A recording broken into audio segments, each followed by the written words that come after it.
नमस्ते। आज हम अपने शरीर के अंदर मौजूद एक कमाल के कारखाने को समझने वाले हैं।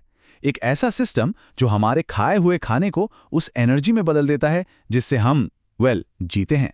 जी हाँ, बात हो रही है पाचन तंत्र की। तो चलिए इसमें जरा गहराई से उतरते हैं। देखिए, स्क्रीन पर जो तस्वीर है ना, वो हमारे आज के विश्लेषण का एक तरह से रोड मैप है।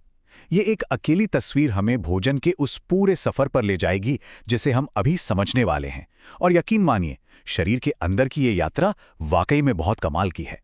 अब हाँ, ये देखने में थोड़ा कॉम्प्लेक्स लग सकता है ना, पर घबराने की बात नहीं है। इसे समझना बहुत आसान है। असल में ये पूरा का पूरा सिस्टम बस दो मेन हिस्सों में बटा हुआ है। और ये रहे वो दो हिस्से, बिल्कुल साफ साफ। एक तरफ है आहार नली, मतलब वो लंबा सा रास्ता जिस पर हमारा खाना चलता है। और दूसरी तरफ है पाचन ग्रंथियां, जो हैं हमारे हेल्पर्स। ये ग्रंथियां ही वो जरूरी रस और एंजाइम्स बनाती हैं। अब ये एंजाइम्स क्या हैं? सोचिए, ये छोटी छोटी केमिकल कैंचियों की तरह हैं जो खाने के बड़े टुकड़ों को काटकर इतना छोटा कर देती हैं कि हमारा शरीर उन्हें आसानी से सोख सके। तो चलिए सबसे पहले उस रास्ते को ही जरा ठीक से जान लेते हैं जहां से सब कुछ गुजरता है। शुरू करते हैं आहार नली के इस दिलचस्प सफर से। तो सवाल ये उठता है कि भोजन का ये सफर आखिर शुरू कहाँ से होता है, इसके मेन स्टॉप्स कौन कौन से हैं और ये खत्म कहाँ होता है? इसका जवाब ये रहा। ये सफर शुरू होता है मुख से, जहां खाना चबाया जाता है। फिर भोजन नलिका से होता हुआ ये पहुंचता है पेट में, जहां पावरफुल एसिड्स कीटाणुओं का काम तमाम कर देते हैं। इसके बाद बारी आती है छोटी आंत की, जहां असली काम होता है पोषक तत्वों को सोखने का। फिर बड़ी आंत से गुजरते हुए पानी सोख लिया जाता है और आखिर में गुदा के जरिए वेस्ट मटेरियल बाहर। तो ये हैं इस रास्ते के 6 मुख्य पड़ाव। और पता है इस पूरे रास्ते की लंबाई कितनी है? सुनकर शायद यकीन ना हो, ये लगभग 9 मीटर यानी करीब करीब 33 फीट लंबा होता है। सोचिए जरा, हमारे शरीर के अंदर इतना लंबा और ऑर्गेनाइज्ड रास्ता सच में कमाल है।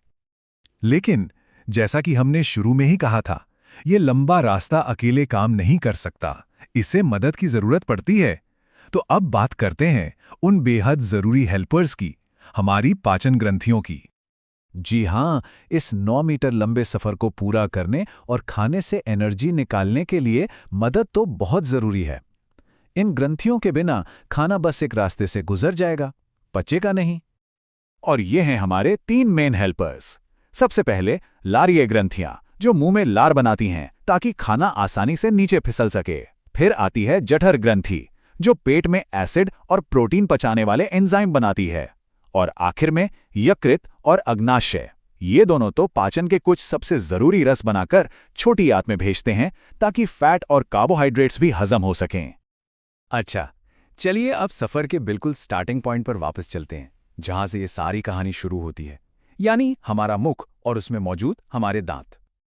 और पता है, दांत इतने ज्यादा इंपॉर्टेंट हैं कि इनके बारे में पढ़ने के लिए एक पूरी की पूरी साइंटिफिक ब्रांच है, जिसे कहते हैं ओडोंटोलॉजी। यहीं से तो खाने को तोड़ने का पहला और सबसे जरूरी काम शुरू होता है, जो आगे की पूरी प्रोसेस को आसान बना देता है। तो ठीक है, हमने इस सिस्टम के सारे हिस्सों को अलग अलग करके तो देख लिया, पर अब इन सबको एक साथ जोड़कर देखते हैं और ये समझते हैं कि आखिर ये सब इतना इंपॉर्टेंट क्यों है। इसका जो सबसे अहम पहलू है ना, वो इस एक वाक्य में छिपा है।